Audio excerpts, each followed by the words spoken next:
Welcome to Positive Talk Daily. This is Tech Corner. This is my full video review of the revvl 8. I've already done several videos on the revvl 8, my first thoughts of the phone, and this is my full video review on what I think of the phone and how it's been using it for the last 3 weeks. What do I think of the phone? Is it worth purchasing? We're going to talk about that coming up in just a few minutes. This is the packaging you'll get in the box when you get your revvl 8. If you order it online, going into a T-Mobile store, getting it for free on Metro by T-Mobile. However, what it basically comes with is your instruction manual. You also get your charging wire as well. You basically get your booklet, no charging brick in the box. You get that, and you just get some basic packaging here with the revvl 8 from T-Mobile. Now, the company that makes this phone is called Wingtech. Wingtech has produced other phones on AT&T, Cricket Wireless, and other prepaid carrier phones that are similar to the revvl series of devices. Wingtech, TCL's also made a few of these revvl phones in the past. This year, they've gotten lucky to go with China manufacturer Wingtech. Now, Wingtech's done a pretty good job with this phone overall. I think it's a decent overall device. Again, you got your kind of Google Pixel look going on here. You got a 50 megapixel main camera. You get a 2 megapixel micro camera, which I don't know why. Again, I've said it 100 times. These companies think that everyone needs a micro camera, but on these cheap $200 smartphones or free, you don't need a 2 megapixel micro camera. People would rather have a 2 megapixel ultra wide. You do get your flash at the bottom, Type-C charging with 25-watt fast charging. You do get a headphone jack, which is nice to see, and stereo speakers. You got a speaker at the bottom and a speaker at the top through the earpiece. On the side, you got a very fast fingerprint scanner, one of the fastest I've seen in a long time, and it's pretty quick. You also get Google Gemini built in on the phone. Now, the thing is with this phone is when you first get this phone booted up, you're going to have all kinds of bloatware.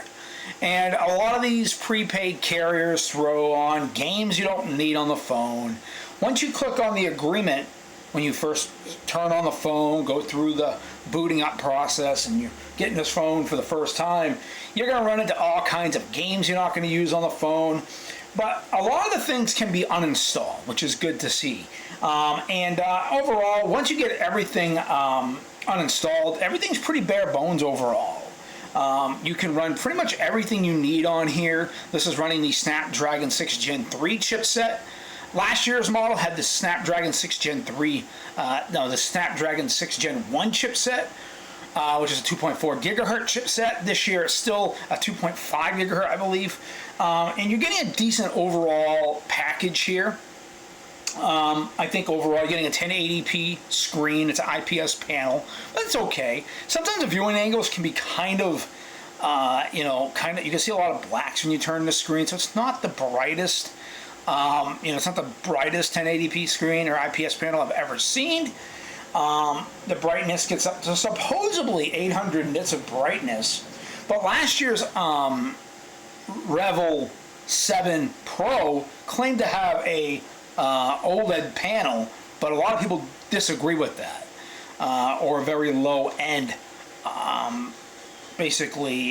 low-end OLED panel. This I don't believe last year's model had an OLED panel. We never got a chance to review it, but a lot of people disagree and say that was not an OLED panel, and I agree. The colors are very washed out for an OLED panel. OLED panels are very colorful. Now, this is just a standard IPS panel at 1080p, which is nice to see. You do get 120 hertz refresh rate out of the box, so you can turn that on, optimizing it, and giving you better animations and the motion. Depending on your Wi-Fi connection at home, I think this phone does a really good job. You can handle most every, heavy intensive apps like gaming and stuff. Call of Duty Mobile works great on this. PUBG Mobile with lower, maybe graphical settings works just fine on here. It's a decent mid-range chip on the Snapdragon 6 Gen 3 chipset. You also get 6 gigs of RAM on board. There is no virtual RAM, so you can't round that to 12.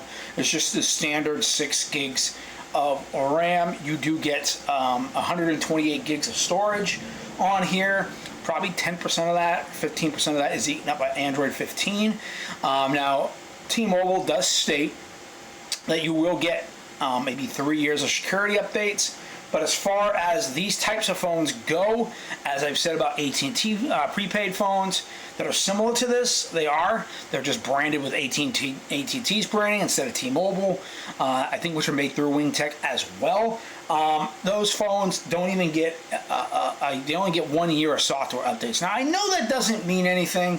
A lot of cellular providers, a lot of people that are buying these types of phones don't really care if they're going to get 4 years of software updates or 3 years or even 2 years of software updates. They just need a phone to get the job done. Most people are walking into their local T-Mobile store, Metro by T-Mobile at Walmart, they're signing up for service, and they're getting this phone for free.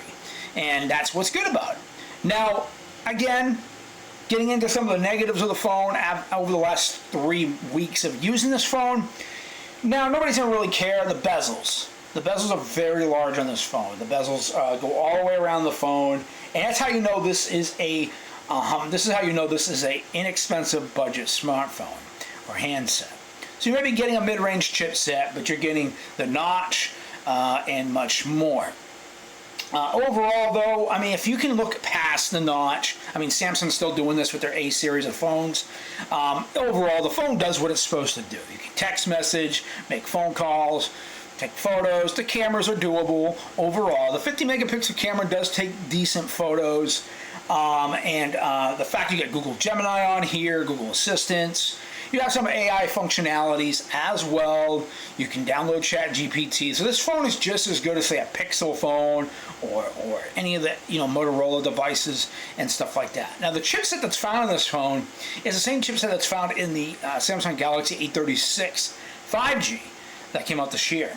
And that's the Snapdragon 6 Gen 3 chipset. You also can find that in the Moto G Stylus 5G 2025, which is using the same chip. But you're getting more RAM on this phone. Now, what I like about the phone is the speakers are pretty loud. I was doing a voice call the other day. Sounded great. The sound for YouTube and YouTube Music sounds great, nice and loud, clear sounds, and stuff like that. That 120 hertz refresh rate is zippy, depending on your Wi-Fi connection, but overall you're getting a pretty good package here. I've had no real major issues. I've had no apps crash on me. Phone calls sounded great. This supposedly has Starlink. T-Mobile's answer. It's satellite calling basically through Starlink. So you do have that on here. So you do have that technology. So you can use Starlink. T-Mobile, I believe that's what it's called. T-Mobile Starlink. Let me just make sure. T-Mobile T-Mobile Starlink. This phone does have that technology built in. This will be the first T-Mobile revvl phone series that has that built in. A couple of things I would have liked to have seen. T-Mobile has, over the years, released a Pro version of the smartphone. We have not seen anything in the last few months since this phone's been released about a revvl 8 Pro. This is the standard revvl 8, but we haven't seen anybody talking about a revvl 8. We've seen, people out there wondering if it's going to come out this year or not. So right now I haven't seen anything about it. Maybe November or December we'll find out. Overall, my usage of the phone was good. The cameras are decent overall. The 13 megapixel camera can look a little washed out for a $200 smartphone, but understand you're getting this phone for free. Video recording maxes out at 2K. You can also max out at 1080p at 60 frames per second, which is good to see here. No 4K video recording. I think 4K should be the new standard on all smartphones. I don't care how cheap it is. I think 4K should be the standard, but they don't do it, so because it's cheap, they're not going to give you that. Overall, fast performance. You got I get 128 gigs of storage. This is a decent phone. The only downgrades of the phone I would say is the lack of getting software updates. To me, that's a big deal because if you're buying a phone, you want it to have software updates for a few years. Motorola does the same thing, and it takes Motorola for a long time to come out with newer versions of Android. Now, any of these type of phones you purchase are going to have You're obviously going to see not many software updates, and even security updates can be hit and miss sometimes. So understand when you buy a phone that is named a revvl or Majestic on Cricket Wireless or any of those types of phones, there's no guarantee you're going to get security updates or even software updates for even up to a year or more. Okay, because once a phone gets far behind, it falls behind. It starts to lag and things like that. And that's why it's important to keep update with newer versions of Android.